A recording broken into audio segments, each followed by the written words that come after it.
Welcome to the Motormouth YouTube channel. I'm Zach. I'm Andrea. And this is Questions, Coffee, and Cars 192. 8 to go till we hit 200. How do you get a question in? Follow along on Instagram at Motormouth_Andrea. Every Sunday morning I put a post out asking for questions.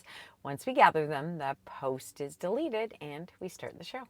Time now for Questions, Coffee, and Cars. Your questions from Instagram. Is there any way that Mazda can fix the interior of the poor 2026 CX-5? Surely they can swap out the screen for one like the Lexus you just reviewed. That was the RZ or RZ. I think they're being sarcastic because they're not going to change anything. Yes. It's not even out yet. We've just seen pictures of it. Yeah, it's a big screen. It's a big change for Mazda. I always thought that the brand would never change that dial at the center console, only because they said to me it was all about safety instead of Andrea? Touching the screen. You're now learning, everything looks like it's done in the screen. You're learning that brands will say anything to justify the product they have right now. Oh, we really like the dial. It's better. You don't have to touch the screen and it's safer. Now they come up with a screen, they're going to go, oh yeah, the dial was confusing. People didn't like it, so we've moved to this. They'll square anything in their head. I know. And they'll tell you that. And you have to read through the PR mumbo jumbo. And do you remember some of the screens had touchscreen capability and then others didn't? And then one year it had touch screen capability, but only if you were not driving. Like there was always all of these weird quirks. Anyway, that is the screen. Maybe it'll be a 9.8 inch touchscreen on the smaller, on the smaller trims, on the lower trim. I think it's going to be that, and it's not going to be an integrated screen. This is the way they're going, so that's what you got to get your head around. And you know what? We have to wait until we drive it. And we drive a lot of cars that have just screens now. Yeah. And some of them are good, and they're integrated well, and they have hotkeys like Subaru has the hotkeys. I just want to wait when this comes out. This comes out. Yeah, so tomorrow, the CLA video for Mercedes-Benz comes out. Actually, we can talk about it because it just said driving impressions we can't talk about. Yeah, that's right. So the screen that they have in the new CLA has these hotkeys at the bottom that always stay on. And then it also remembers the last three things that you used, whether it was, climate control or maybe your Spotify or whatever it is. Yeah. So that's really good that they've done that. And I thought it was easy to use. Same. I thought it was easy, and the whole thing is screens. It's huge. So it can be done. And it was funny because Zach and I really liked the hotkeys. We were like, why are there only 3? Why can't we have 6? So maybe more manufacturers can do that. Now, I don't know the screen if it has a tab on the bottom. I think they will. People dislike the Subaru 11.6 inch touchscreen. But even that one, although slow, the processing time is slow, it does have a tab on the bottom of the screen. But also Subaru still has real buttons on the side for the heat. I mean, but people will complain about anything. They'll complain. And then if they didn't go with this style and they went back to the dial, people would go, oh, that's so old. So you just can't win. And you get used to anything. And some are disappointed that there's no turbo 2.5 liter 4-cylinder, but Mazda tells us that 90% of the sales came from the non-turbo. But 10% did. Yeah, so that's still something. 10% did, but also sometimes people just want more power. So I think with this CX-5, Mazda is really focusing on fuel efficiency. Well, it's always been the case. That's really what it's coming down to. And we don't know what the hybrid's going to have. And if the hybrid has more power, then that will be the one you want if you want more power. Too bad they didn't launch the hybrid at the same time. They did not. What brands? But you know what, Andrea? People will complain about anything. They will. People complain. People think that they didn't change it enough. Some people think it's perfect. Some are disappointed with the 6-speed automatic still. But my goodness, it's such a reliable powertrain. I'm actually okay with that, but we'll see about the hybrid. What brands or specific cars isolate from bad pavement the best in terms of noise, vibration, and harshness? Calgary's pavement is brutal, and I find my MDX has so much harshness, noise, and vibration when driving on them. It gets tiring really quick. I would say, as a company, General Motors does an excellent job at calibrating their suspensions. and they're comfortable, and they're really good on uneven pavement. I find, like, if you go and buy test drive a Chevy or a Buick or something like that, they do a really good job with that, and pretty much all their cars. And even their older models, the suspension is really, really great. Obviously, if you move into a luxury category, you're going to reduce that with noise, vibration, and harshness. Mercedes-Benz does a great job. You might want to consider hybrids as well. They're quite quiet, Yeah, especially. but the problem is that doesn't get around the road vibration It's tough. coming from the wheel. So, sorry to jump in there, but you're going to look for a car with a smaller wheel and a bigger I was sidewalk. going to say that. So, like, for example, that Passport from Honda we drove recently. Yeah, that was comfortable. And we're seeing this trend with midsize SUVs. So you could kind of stay in the Honda family. You could go over to the Honda side of, from Acura and say, let me try that Passport. And we're seeing this trend of like all-terrain tires and smaller wheels. They do provide more comfort and insulation from crappy roads. They do, but when you are driving, keep in mind in Canada, there's only the Trail Sport Passport, which I quite like. And although I'm saying this, I'm not really concerned about it. But if you're driving it mostly on city roads, the all-terrain tires do wear faster than if you were to have all season. But you can also, swap them out if you want. But I just felt like the Passport comfort level. Another good one actually is the Outback Wilderness. Zach and I took that on. They beat that with an ugly stick. It's I know. I don't like it either, but he's specifically asking. Yes, but I would go. Listen, it's going to be really easy for you. Go to the Honda side of the dealership. Same dealer will have Acura and Honda, and say, let me try the Passport. And I think you'll be pleasantly surprised. Yeah. Same engine, basically the same driveline that you have for the MDX. It's a known entity for you, minus the shiny plastic in the middle. I think that's a good swap. And the other thing is you're missing the third row of seats, but there you go. Another one. They have a Trail Sport Pilot as well. They do. Yeah. Yeah, and we did find the same with the Trail Sport Pilot. The other one that I found to be pretty good was the Kia Telluride, but I find the seats are super firm. And then Motors. You can try, I would say General Motors for sure. Buick, Chevrolet, even the Envision was good. But if you want a bigger one, what the hell is the big one? The Enclave. The Enclave. That one was really nice. We drove that.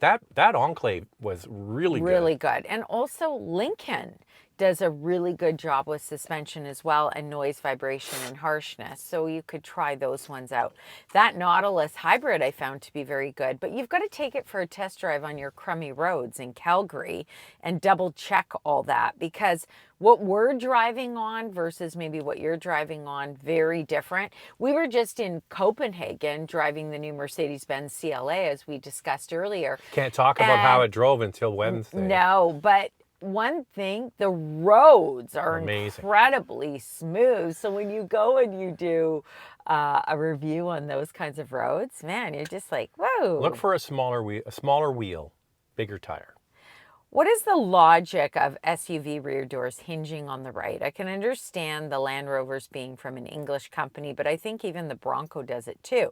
This just makes no sense to me, as it's a pain to unload stuff on the sidewalk when parallel parked, even more so if there's a car parked behind you. But I'm guessing there's a reason behind it. Do you guys know? Well, can I just jump in quickly? Because I had a major conversation with Stephen Beattie, the former vice president of Toyota Canada, about this very thing. And we went back and forth on this for years about the RAV4 when I first met him in the early 2000s. Had the exact same thing. It had a swing out tailgate that opened up to the road and not to, and he goes, well, but if you get out of the driver's side and you walk to the back, it's on that side. I said, yes, but if you have a dog that jumps out, they're jumping out to the road, not to the sidewalk. And also, if you're parallel parking, like our spots are pretty tight in the city, what if I have a load of groceries back there and I get too close to the car? Like, that would really limit it too.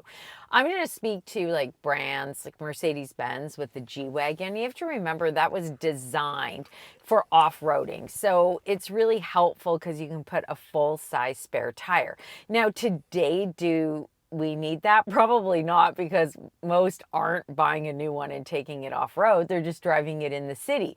But they're not going to change the look of it. And also, I read that it's easier to get to the back of the cargo area as well. Yeah, so one thing you could look for is a vehicle that has a flip-up glass. Now, off the top of my head, I can't think of. 4Runner. Yeah, but 4Runner, No. yes, but it doesn't have a swing-out tailgate, is what I'm basically saying. Oh, yeah. It is a swing-out tailgate plus a flip-up. Well, you know what has that is Jeep. The Jeep yeah. Wrangler does that. Just thought of that just now. But yeah, it's an issue, and I totally agree with you. And Andrea is right. The reason why they kept the swing-out tailgate is so they could mount a big, heavy tire on the back, like a Jeep Wrangler and a G-Wagon. But it's one of those things. If it's not working for you, you're going to have to shop somewhere else and figure something out. But I totally agree with you. Stephen Beatty and I went back and forth on this for years. I said, when are you fixing that? Actually, we went to his retirement thing, and I brought it up as a story. And I said, when Stephen Beatty and I first met, and this was 20 years earlier, I went at him about this swing-out tailgate. And I said, what did they do to it, Stephen? They got rid of it. Yep. And Well, now it flips up. You know, and also remember now, in this day and age, there's just so many extra features now. You know, you get a power tailgate with a kick sensor. It's all hands-free. People become used to that. Like if you've had a power tailgate and then you go to a G-Wagon, for example, and you've got to pull it open, it's just not as convenient. But they do it for design, and they're not going to change that look because it was used for off-roading. The CR-V had one too. They all had it when they first went. Hey, by the way, Andrea. Actually, I want to read this. Don't say it. No, don't say. No, I just want to say one thing. Oh. Can you guys do Zach a favor, please? You have no idea if the subs start to fall a little bit. Like we have on our app, it shows how many subscribers we've gotten over the last month. Yeah. And then it'll dip down a little bit. And I got to live with Grumpy Pants over there. She's like, "Oh my God, look at the subscribers over there." So please, if you have not subscribed to the channel, help me out. It makes my day go so much better. Yeah, I become irritable, a little irritable. I like to win. So please like and subscribe. It makes, do it for me, do it for Andrea. Okay, what's your one? Well, I wanted to say this because he said subscribe. That's did why. he? And then I thought that would be a great, but you wouldn't let me say it. So I didn't know what it was. See, that's I don't know okay. what it is. Love your channel and press the subscribe button. Okay, so that's just confirmation of what we need you to do. That's right. And they did it. It says for long, so it sounds like a while ago. Any signs that the auto supplies, especially those popular made and trims, will become more stable by the end of 2025 or beginning of 2026? I don't read the first part. Well, again. I think Can you say that auto again? supplies, but I actually think it's vehicles. I don't think it's about supplies. And if you have a problem with a vehicle, I know people are waiting a long time for parts right now. Unless that's what you mean, we could talk about both. I just think that. But I'm feeling like it must tariffs be the are throwing a wrench in the works of everything. Yes. I do know that, for example, Canadian-made vehicles that go to the United States, they're down statistically, and that includes the biggest players are Honda and Toyota with the largest manufacturing. I'm not sure how much they're down, and if it's actually those two brands, but it's I mean, the tariffs are causing havoc for everybody. And that's exactly what there was an article from Cox Automotive. And basically said new vehicle inventory dropped 7.4% in April amid tariff uncertainty. That's down almost 11% from a year ago. The average new vehicle listing price in April is over $48,000, up over $700 compared to the beginning of the month, and up over $1,300 from a year ago. So that's April alone. That's April that doesn't alone. Include May and then and a June. Year ago, April to April. Yeah. So you know, when you got to remember at the time of recording, tariffs now. So we have steel and aluminum at 35%. Copper is now 50%, and we have till August 1st to do a deal in Canada.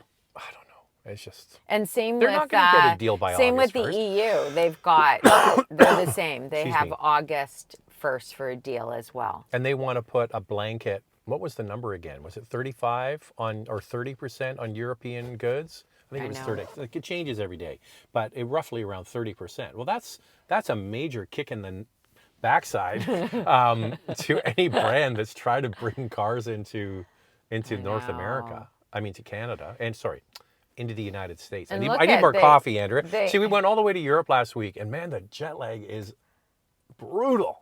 gosh, I tell you, Brutal. Europe is terrible.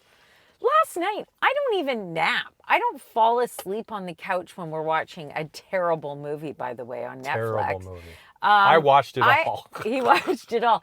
I passed out on the couch. I have no idea how long I was sleeping. And You were Zach's gone. like, You were gone an hour, Andrea, at least an hour, because you were in the deepest part of your sleep. I said, "Okay, Andrea, time to go to bed." And it took me like 30 seconds to wake Andrea up. So you were in your deep cycle of sleep. So I think you were out for at least an hour. oh But my I figured you needed it. God, I just thought I'd let you sleep. I was so tired because we had friends over on Saturday Yeah, night. but that and wasn't that late. But I it's know. just Europe. It's just brutal. So Asia's easy. so I'm getting Europe. everything still discombobulated. By the way, a pilot wrote in, because we talked about this before, where I said that Europe is just such a struggle, but Asia I find quite easy.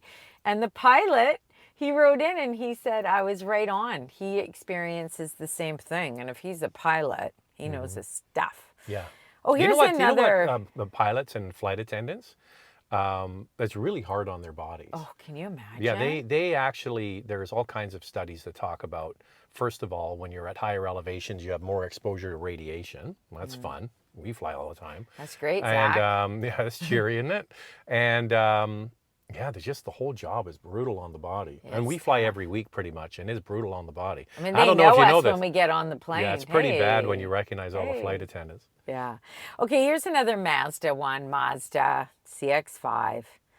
It Is the screen too big? Listen, has a lame screen instead of buttons for multimedia and Uh-huh. climate controls. What can consumers do about this? Well, don't buy it. Like, here's the thing. Yeah. Don't, like, I always say to, like, people would say, oh, like, they complain, for example, about a CVT. Yeah. I can't stand a CVT. And then I would write back and I said, well, buy something that doesn't have a CVT. If Yeah. you are that upset that they have gotten rid of the physical buttons in the CX-5, vote with your wallet. That's what you can do. Vote with your wallet. Don't buy it. If you don't like it, don't buy it. Yeah. And when we do see Mazda, we'll let them know. But the People thing aren't is, happy about it. you got to, and the other thing is, oh, are they going to change it? Listen, the plans for this car started 5 years ago. 5 years ago, Yeah. they started working on this. So it's And- not going to change quickly. And if they do, they've already got the plans for the mid-cycle probably pretty much finished, which is like 3 years in the future. So any incremental changes, they're already planned. The shame of it all is this. Many manufacturers did put everything in the screen. They were ahead of Mazda, Yes. including Subaru. And then Subaru launched, showed the new Outback, and it doesn't have that anymore because consumers complain. So it's almost like Mazda is just one step behind. And now all of those future products are probably based on that new infotainment. Look, we have to try it. We have to drive it. Yeah, we have could to be great. experience the whole thing. Maybe it'll be easy peasy. I mean, people complained about the infotainment system in the new one, that it was laggy. Here's Andrew's absolutely right. We mentioned this when we were in Europe, when we were awake. I said, you know, it's interesting because we got all the information on it. And I said, yeah, they're just sort of catching up to where everybody was 3-4 years ago. And some of these other brands have pushed through everything in the buttons. Yeah. So jet lag, all the buttons in the screen to putting some actual physical buttons back. So that's where maybe they are behind. And I think the Korean brands get this balance right. They have big screens in their cars, Yeah. but they always still have the hotkeys that you need for the things you use all the time. They've got a really good balance. Well, they're so design focused. They're forward thinking. They think outside of the box, and they are pushing fast. Like some people don't like that they change everything so much, but they're always listening to consumers and they're always adjusting. And so when you look at Mazda, where they've Small left company. the CX-5 in the market for a very long time with very few changes, they're now kind of lagging behind in that. But hey, let us try it first. Maybe we're going to like it. Yeah, but back to my point I just made, this is a small company. Like It Mazda is a is. small company, and they have to prioritize what they're working on. Yeah. So 2 years ago, it was the large CX-90 and the CX-70. Now they're turning their attention towards the CX-5. Yeah. And they can only have so much engineering dollars going at certain projects at once because it isn't a big company. No. Same thing with Subaru. They don't have infinite resources like a Toyota. The Koreans put a lot into engineering, technology, and design, as Andrea mentioned, and they're always changing. Always changing, always focused on making things better. And sometimes, you know, they fall short in some areas as well. Like some people don't like the Kia models where you have to toggle back and forth between climate control or But they'll get rid of that. The The stereo, HVAC. the not HVAC, The weather control. We love that when the boys say weather mode. Yeah, No, they was call, it weather mode? They call Yeah, the weather HVAC mode. controls change the weather. Oh, back to infotainment, which was what I was trying to say. Climate control or HVAC to entertainment. Yeah, but I guarantee you when that model gets a total refresh, because they just did an incremental update on Sportage and Tucson. Actually, Hyundai changed their interior quite a bit. A lot. But Kia's, obviously, this is a placeholder for the next few years, and then they'll come up, it'll all be new. It'll be new. So we're running a little late. I'll just give one One more. more. Well, the new RAV4 hybrid increasing its towing capacity to 3,500 pounds. Do you foresee other manufacturers in the same category class being able to do the same? Yeah, right now the hybrids are about 1,500 to 2,000 pounds, but is that really a priority? No, it's not. People who are towing typically are buying bigger vehicles than the compact SUV class. Yeah. I don't think that is a priority for people that are buying compact SUVs. They want a good all-rounder that delivers room enough for their family, comfortable enough, latest technology, and good fuel economy. And maybe because they have the ability now with the electric motor to produce more torque, they figure they can up the towing capacity. But I just don't think, I think most people who are towing want a mid-size SUV. Absolutely. So you're going to go for the Grand Highlander or maybe Or a the Pilot. Honda Passport or a Pilot. I mean, they all have, like that Passport has 5,000 pounds of towing capacity. They all do. That class has 5,000 Yeah, I pounds. just don't think that people are looking at the RAV4. I think that it can't, if at 3,500, if it can do it, that's great. Durango.